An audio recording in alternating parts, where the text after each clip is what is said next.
Hey guys, today we have the standing barbell close grip upright row.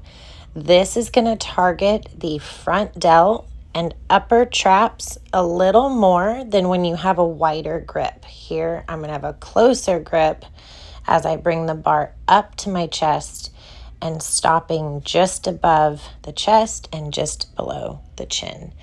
Key thing here is not to bounce or use momentum or swing to get the bar up, but instead imagine folding the shoulders as you contract to lift the weight up and then slowly release that contraction on the way down, keeping the bar close to your chest and your stomach at all times. As you raise it up, try to do a 1/2 second pause and then lower the bar to help reduce momentum and bounce.